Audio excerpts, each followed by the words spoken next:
We are here with female founders through the pandemic, which by now, you know, it's a little YouTube series I've put together with some amazing female entrepreneurs. Today we're here with Hannah, and you know by now that I think my guests are much better than me at introducing themselves. So over to Hannah. Great, thanks Fran. Hi everyone, I'm Hannah and I'm the founder of The Funding Crowd, and we help businesses, predominantly small businesses, raise money using innovative methods such as rewards-based and equity-based crowdfunding. Fabulous. Every time I do an interview, I just think, I want your job. Because people explain their businesses, I think, oh, this is so exciting. So tell us a bit about how were things at the beginning of this year, and then what happened when the coronavirus hit and the lockdown was put into place. Sure. So the way I normally work is that the crowdfunding year is kind of split into thirds. So you have the beginning of the year, which doesn't include January, because January is a bad time to try and raise money. So that's normally kind of just before summer, you try and launch, and you're normally getting out products or getting out projects to do with the summer season.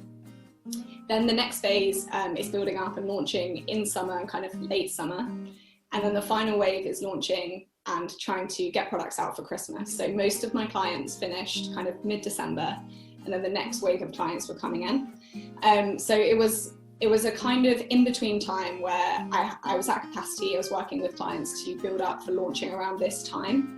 So it wasn't the most intense time where I'm running campaigns and having to do so much work, and it's crazy. It was kind of building up to that. But that's kind of disappointing because it meant that I was just about to launch some new campaigns and kind of, you know, realize the fruits of my labor through the last couple of months. So it was going well. But in terms of how it was in terms of the schedule of my year, it kind of came at a difficult time. And how that's kind of changed since everything has happened is that those clients that were going to launch have delayed, as you would expect. And as I've kind of been looking at the crowdfunding industry, what was kind of happening on the platforms, it was definitely not a good time to launch. So those clients either delayed or left, and they've got to focus on surviving as well. So their focus kind of shifted, and therefore my work with them was either cancelled or postponed. But since then, so that was kind of a couple of weeks ago when it was super uncertain, no one knew what was happening, and everyone was just trying to kind of adjust to this time.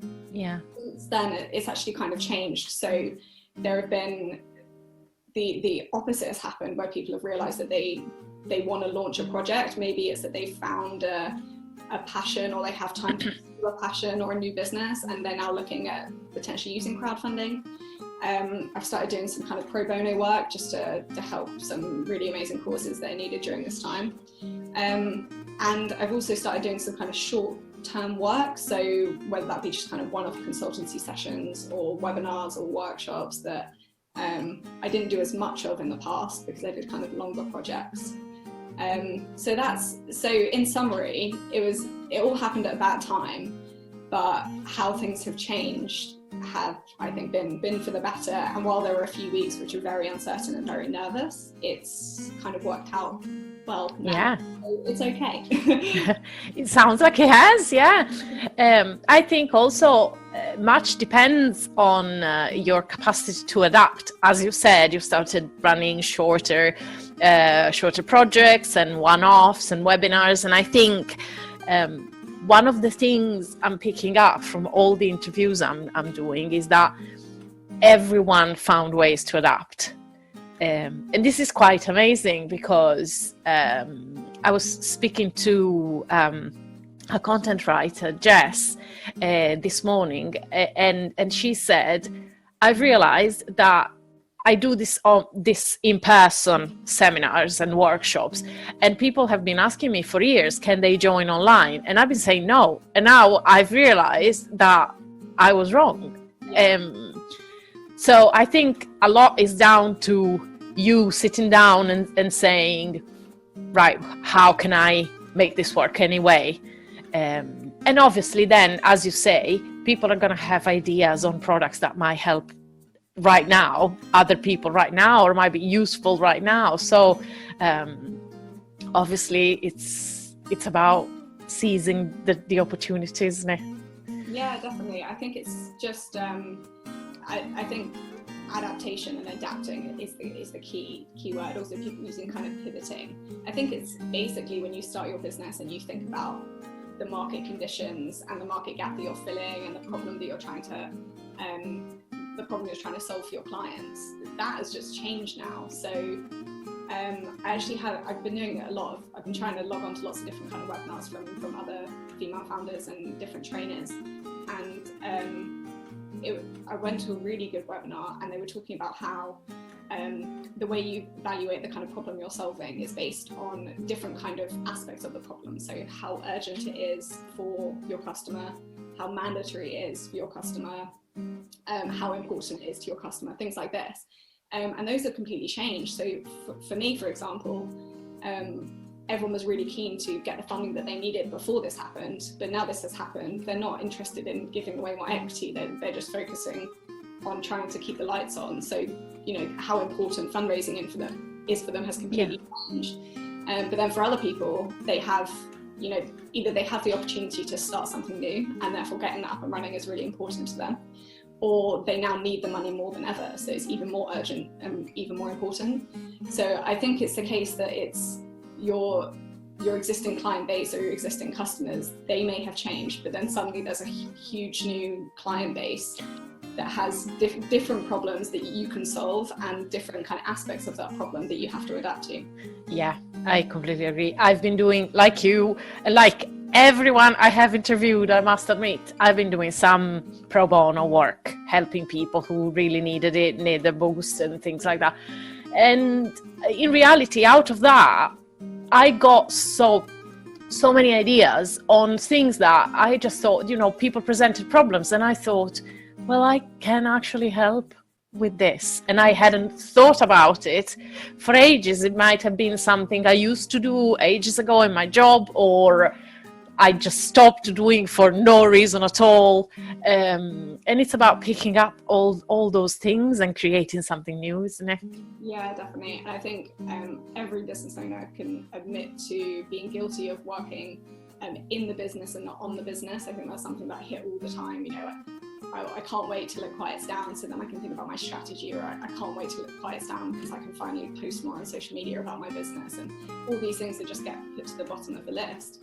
And we've kind of been forced to reevaluate everything, and so all those things that we've been kind of putting off doing because we didn't have the time, we have to do because it's a whole new environment. So as much as it's been, you know, I think I don't know how your kind of other interviewees have found this, but I did have a couple of weeks where it was really like, what on earth is going on? Yeah.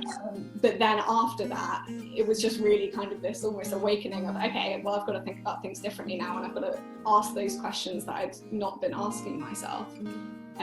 So it's been, I think it's been good for my business in so many ways, and above, like at the highest level, just learning about how to make my company more resilient, how to make myself more resilient.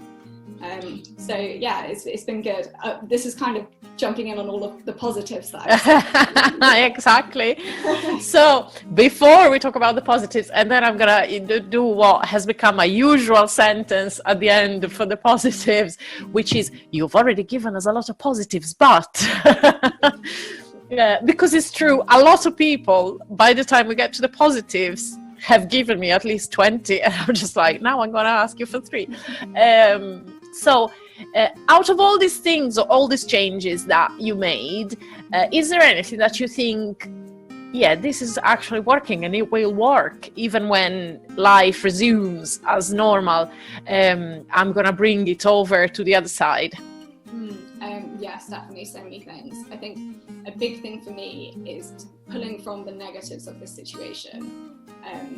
One thing that I'm going to change is how I manage clients. So I talked about these kind of the thirds of the year, and that worked really well because the kind of work that I do is really, it's creative, it's very all-encompassing in terms of the work that I do, and I like being at similar stages with my clients because I think it helps me deliver work that's better. But it also has made my business less resilient because if for example I got ill, then it would be 3 clients all at the same stage that would be in trouble, and that's not okay. So it's made me reflect, and also made me thankful that I didn't have this situation before. And now it means that I'm going to kind of manage how and when I take on clients in a different way, so that just overall how I manage that is more robust. So that's one, I think that's the biggest thing really. That's the main thing. I also do really love doing webinars. I'd never done one before, and now I'm going to be doing them regularly, and they're really good. I think I was maybe this is going to sound quite arrogant, but I think I maybe thought that, you know, in person would just be a better experience for clients, but it's not. Like I'm just I think this is what we all think. Yeah. We were talking about this with Ruth from JNR the other day. And one very interesting thing she said, which I knew and had completely forgotten, is that the part of your brain that that sees you in the screen and thinks you're in the room, and the thing is, the rest of your body is saying, no, she's not in the room.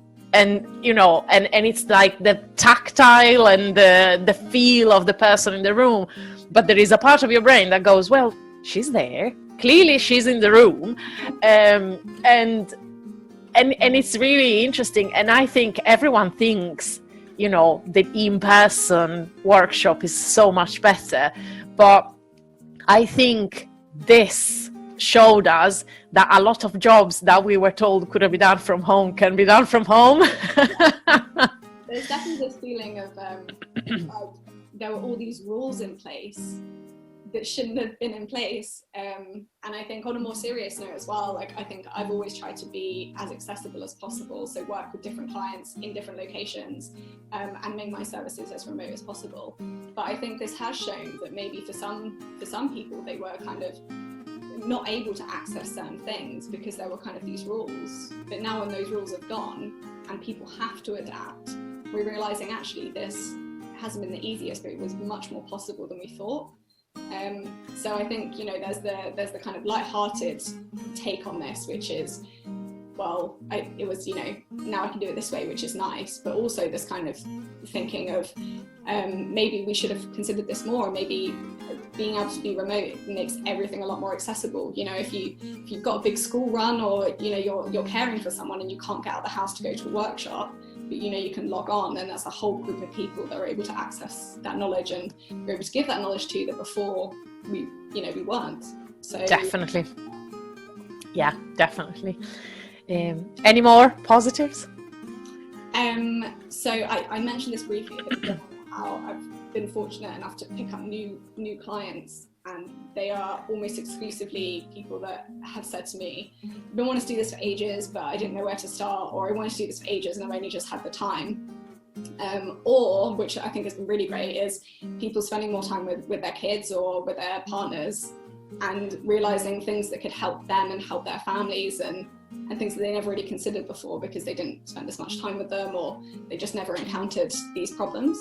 And so what I think the biggest positive that I've noticed is that I think there's going to be a whole wave of new entrepreneurs, new business owners, new creatives coming out of this time with, you know, plans and goals and ways that they want to kind of change the world. And I think that's really exciting. So unfortunately we're gonna lose businesses in this time, but I think there is this new wave that I'm seeing of exciting, amazing people that are gonna make life better for us after this is all over. I think this is fantastic. I love this this view on the whole situation. I think it's amazing, and I think you're right. I think a lot of people are actually realizing, I'm sorry, why have I not done this like 3 years ago? So definitely, I think there's going to be quite a lot of people just deciding that they're now entrepreneurs. So amazing, absolutely fantastic. Thank you so much. So if people want to have a look around on your profiles, on your website, get in touch, ask you questions, if they have an idea that they want to look into crowdfunding for, where do they go? So my website is thefundingcrowd.co.uk, and all my social media, so Instagram, Twitter and Facebook, is @thefundingcrowd. And you can email our team at contact@thefundingcrowd.co.uk, and you can email me directly at hannah.forbes@thefundingcrowd.co.uk. Fabulous. Thank you so much. It's been a pleasure talking to you as always, and I am sure I'm going to speak to you very, very soon. Thanks so much, Fran. Thank you. Bye.